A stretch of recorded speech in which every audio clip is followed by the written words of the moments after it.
All right, another check of our weather. And Jim, you've been talking about the fire danger. We know Jim is heading to maybe a possible grass fire right now. So it's windy out there. Yeah, it is incredibly windy out there. We've already seen wind gusts as high as 60 miles an hour in southwest Oklahoma today, I know. And we also have our trackers out. We're going to continue to see and check in with our trackers throughout the afternoon because, yeah, it's a really dangerous situation. We've already got Val and Amy Castor. They are headed out west. And, yeah, we've got Jeremy Carter. He's also he's in central Oklahoma right now. And Val and Amy, they're on I-40. Let's go ahead and check in with Val and Amy. Val, I know you're headed west. You've heard about a couple of fires. Go ahead and give us an update on those. We're in Yukon right now, headed west to western Oklahoma. The wind is really getting up already. I've heard of a 62-mile-an-hour gust out by Elk City. Also, a couple fires out near the Oklahoma-Texas border. Possible large fires out there. We'll just have to see what happens with that. But the fire danger today is very, very, very high. So we're going to cover it. We'll let you know when we see something. Back to you. Thanks so much, Val. So that's going to be the big headline today. It's going to be that fire threat. Let's go ahead and go to Links 1. I'm going to kind of show you what's going on radar-wise. So earlier, well, we still have a couple of showers and storms trying to make their way out of McCurtain County. So trackers, they're not there. They're in central Oklahoma. Today, we're done chasing the storms. We're going to be chasing the fire threat. Today, we've already seen wind gusts now over 60 miles an hour in western Oklahoma. Several locations between 50 to as much as around a little over 60. Here in the metro, anywhere between about 30 to as much as around 45. We've had a wind gust over 45 already in El Reno. This is our American Fidelity camera, part of our Lucky Star Skycam network. It's a beautiful day, but it's extremely windy. We're at 73 degrees, a west wind right now at 22, wind gust up to 33. Temperatures in the upper 60s to mid 70s. Out to the west, we have lots of upper 70s and low 80s now in eastern Oklahoma, with that west wind anywhere between 25 to 45 to 60 miles an hour. So extreme wind gusts right now. And zooming in just a little bit closer, wind gust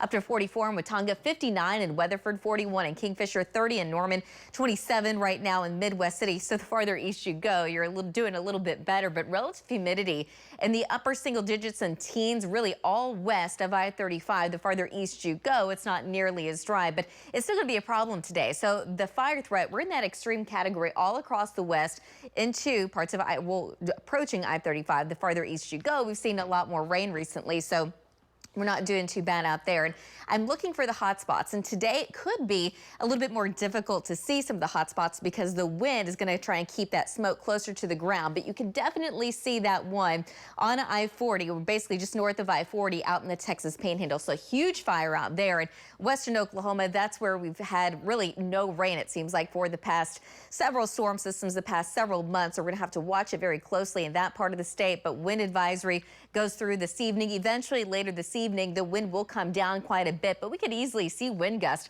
over 50 miles an hour, even here in Oklahoma City. Now, eventually overnight tonight, it's still going to be breezy, but it's that wind's eventually going to be shifting to the southwest between about 15 to 25 overnight tonight. So looking statewide, that's going to be the case for everyone. It's just going to be extremely windy today, but we're going to see significant improvement as we get into tomorrow. In fact, the wind's probably going to be between about 5 to 15 or so in central and eastern Oklahoma, maybe a little bit more wind out west, but nothing like what we've got going on today. So this powerful storm system moving through the center portion of the country, you can see all the rain and storms off to the east, and the severe threat, that's going to be really high outside of Oklahoma. So we're talking Arkansas into the Midwest, just outside of Oklahoma. Today, the problem here is really going to be the fire threat, the blowing dust. Visibilities could be reduced once that gets going, but 74 degrees is what we're shooting for in Oklahoma City, with wind gusts at least around 50 miles an hour at times. And for this afternoon, keeping that chance of storms in far southeast Oklahoma. Overnight tonight, a whole lot less wind. Temperatures in the upper 30s and low 40s. Tomorrow afternoon, we're going to be in the mid 60s, low 70s in the southwest with a north to northeast wind between about 5 to 15. On Sunday, we're back to about 70 degrees. The wind's going to be picking up a little bit more out of the south with a chance of storms in parts of central and south central Oklahoma. I think it's a lot more likely across the Red River. And then as we get into early next week, 80s return, but that's only for a couple of days before much cooler temperatures move back in.